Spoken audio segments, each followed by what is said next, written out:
খুবই দুঃখের সাথে আমরা একটা জিনিস প্রত্যক্ষ করেছি যে বিগত কিছুদিনে সাম্প্রতিক আহ, একটি দলের চেয়ারপারসন দেশে এসেছেন।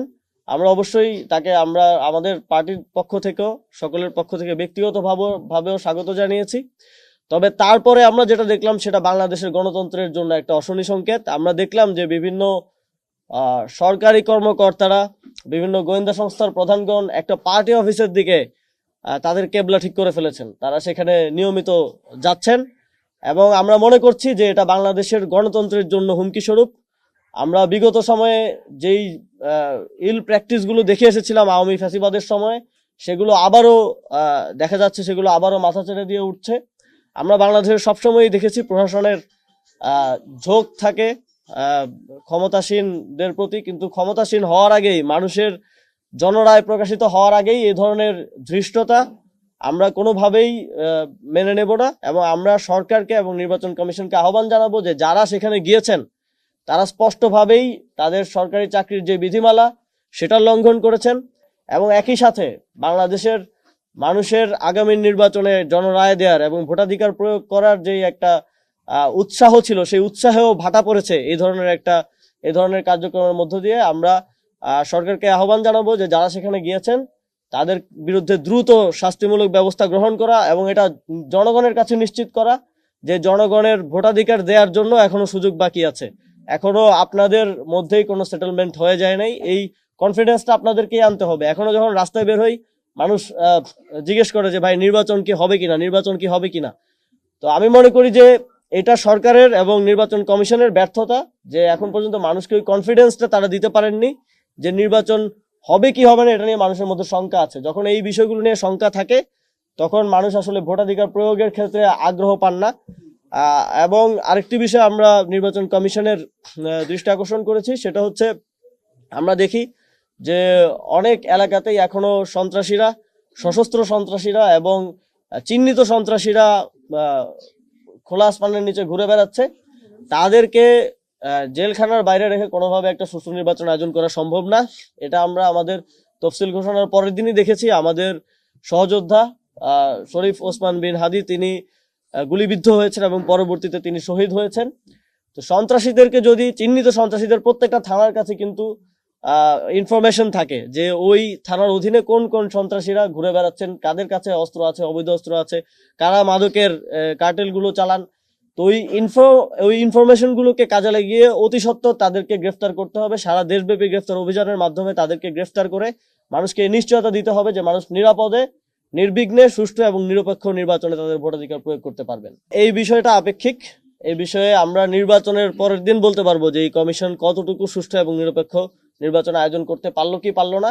তবে এখন পর্যন্ত আমরা যেই লক্ষণগুলো দেখেছি, যাচাই বাছাইয়ের ক্ষেত্রে বলেন কিংবা এখন পর্যন্ত আমরা দেখি যে আচরণবিধি অনেক জায়গায় লঙ্ঘিত হচ্ছে। আমরা ঢাকা বিশ্ববিদ্যালয় সহ বিভিন্ন জায়গায় দেখি যে পোস্টার ঝুলছে, যেটা স্পষ্টভাবেই এখন করার সুযোগ নেই। আমরা বিভিন্ন প্রার্থীদেরকে দেখি যে তারা বিভিন্ন অনুষ্ঠানের প্রধান অতিথি হচ্ছে, যেটা স্পষ্টভাবে নির্বাচনী আচরণবিধির লঙ্ঘন। তো এখন পর্যন্ত আমরা সম্পূর্ণ আস্থা রাখতে পারছি না। আমরা তাদেরকে ক্রিটিক্যালি দেখছি, তবে এটা তাদেরকে প্রমাণ করতে হবে যে কতটুকু সুষ্ঠু নির্বাচন তারা আয়োজন করতে পারবেন এবং এই বিষয়গুলোতে যথাযথ ব্যবস্থা গ্রহণের মাধ্যমে, এক্সাম্পলারি ব্যবস্থা গ্রহণের মাধ্যমে কনফিডেন্সটা তাদের প্রতি, তাদের নিজেদেরকেই ফিরিয়ে আনতে হবে। আমরা যখন দেখি যে একজন প্রার্থীকে সরকারি অফিসেই, যেখানে শুনানি হওয়ার কথা, সেখানে ঘাড় ধাক্কা দেওয়া হচ্ছে, তখন তো স্পষ্টভাবেই এই শঙ্কা আমাদের মধ্যেও কাজ করে। এবং আমরা যখন দেখি যে বিভিন্ন এলাকায় সন্ত্রাসীরা খোলা ঘুরে বেড়াচ্ছে এবং আমরা দেখি যে বিভিন্ন জায়গায় প্রশাসন পক্ষপাতিত্ব করছে, তখন এই শঙ্কাগুলো আমাদের মধ্যে অবশ্যই আছে। এবং আমরা এক্ষেত্রে ধৈর্য সহকারে সরকার, নির্বাচন কমিশন সহ সকলকে আমাদের জায়গা থেকে তথ্য দিয়ে এবং প্রয়োজনে তারা যদি চায় আমরা মাঠে আমাদের শক্তি দিয়েও তাদেরকে সহযোগিতা করতে চাই একটা সুষ্ঠু নির্বাচন আয়োজনের ক্ষেত্রে। তবে এক্ষেত্রে তাদের সদিচ্ছাটা সবচেয়ে বেশি গুরুত্বপূর্ণ। এখন পর্যন্ত আমরা যে লক্ষণ দেখছি তাতে অবশ্যই স্বাভাবিকভাবেই সকলের মধ্যে এই শঙ্কাটা রয়েছে। তবে এই শঙ্কা দূর করার দায়িত্ব সরকার এবং নির্বাচন কমিশনের। সবকিছু নিয়ে এই শঙ্কা রয়েছে, তবে এটা আমাদের জন্য চ্যালেঞ্জ গণতান্ত্রিক রূপান্তরটাকে সুষ্ঠুভাবে বাস্তবায়ন করা। এটা যেমন সরকার, নির্বাচন কমিশনের দায়িত্বই 80-90%, তবে রাজনৈতিক দল, তারপরে দেশের জনগণ সহ সকল স্টেক হোল্ডারদের দায়িত্ব এই দেশের ভবিষ্যৎ যেন একটা সুন্দর গণতান্ত্রিক রূপান্তরের মধ্য দিয়ে একটা সুন্দর ভবিষ্যতের দিকে আমরা যেতে পারি সেটা নিশ্চিত করা। সেই জায়গা থেকে সকলের সহযোগিতা আমি কামনা করব, তবে এই নেতৃত্বটা দিতে হবে সরকার এবং নির্বাচন কমিশনকে। সেক্ষেত্রে কোনো ধরনের পক্ষপাতিত্ব, ভয় কিংবা আগে আমরা যেভাবে দেখেছি যে সেটেলমেন্টের মধ্য দিয়ে তাদের যাওয়া চলবে না। যদি তারা মনে করে যে কোথাও তাদের ভয় আছে কিংবা কোথাও কোনো রাজনৈতিক দল বা কোনো গোষ্ঠী বা পক্ষ তাদেরকে বাধা দিচ্ছে, সেটাও জনগণের কাছে স্পষ্ট করা তাদের দায়িত্ব বলে আমরা মনে করি। নির্বাচন কেন্দ্রিক আইন শৃঙ্খলা পরিস্থিতি খুবই হতাশাজনক বলে আমি মনে করি, যেহেতু তফসিলের পরের দিনই আমরা দেখেছি যে একজন চিহ্নিত আসামি যিনি জামিনে বের হয়েছিলেন কিছুদিন আগে, তার হাতে আমাদের একজন সহযোদ্ধা শহীদ হয়েছেন এবং এর ফলেই কিন্তু এই নির্বাচন নিয়ে শঙ্কাটা মানুষের মনে আরো বেশি তৈরি হয়েছে। তো এখন পর্যন্ত আমরা সেভাবে দৃশ্যমান আইন শৃঙ্খলা বাহিনীর উপস্থিতিও নির্বাচন কেন্দ্রিক আমরা লক্ষ্য করতে পারছি না। আগে যেরকম ছিল সেরকমই দেখা যাচ্ছে। আমরা এক্ষেত্রে নির্বাচন কমিশনকেও এই কনসার্নটা জানিয়েছি যে মাঠ পর্যায়ে আরো বেশি উপস্থিতি এবং আরো অ্যাক্টিভ কার্যক্রম তাদেরকে অংশগ্রহণ করতে হবে এবং একই সাথে এই যে সন্ত্রাসীরা এখনো খোলা ঘুরে বেড়াচ্ছে তাদের ব্যাপারে কঠোর দৃশ্যমান ব্যবস্থা নিতে হবে, যদি মানুষের এই কনফিডেন্সটা আবার তারা ফিরিয়ে আনতে চান যে নির্বাচনটা সুষ্ঠুভাবে হচ্ছে এবং নির্বাচনটা আসলে সঠিক সময়ে হচ্ছে।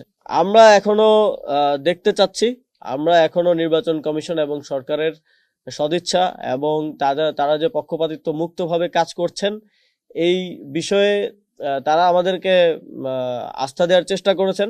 তবে অবশ্যই আমরা তাদের কাজের মাধ্যমে, তাদের কথার মাধ্যমে নয়, তাদের কাজের মাধ্যমেই আমাদের আস্থা ফিরবে কি ফিরবে না সেটা আমরা দেখব।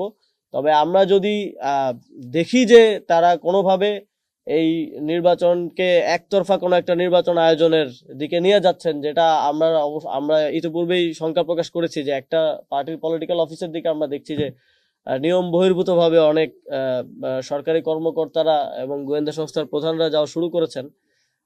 তো এই বিষয়গুলো যদি এভাবেই চলতে থাকে এবং আমরা যদি দেখি বাংলাদেশে আরো একটি পাতানো নির্বাচনের প্লট সাজানো হচ্ছে, তাহলে অবশ্যই তখন আমাদেরকে রাজপথ বেছে নিতে হবে। এই গণঅভ্যুত্থানের মধ্য দিয়ে আমাদের সবচেয়ে বড় অর্জন করার কথা ছিল ভোটাধিকার, যেটা বিগত 3টা নির্বাচনে বাংলাদেশের মানুষ বঞ্চিত হয়েছে। এবার যেন কোনোভাবেই বঞ্চিত না হয় সেটা আমরা নিশ্চিত করব। সেটা আমরা শেষ পর্যন্ত চেষ্টা করব নির্বাচন কমিশন এবং সরকারের সাথে সহযোগিতার মাধ্যমে নিশ্চিত করার।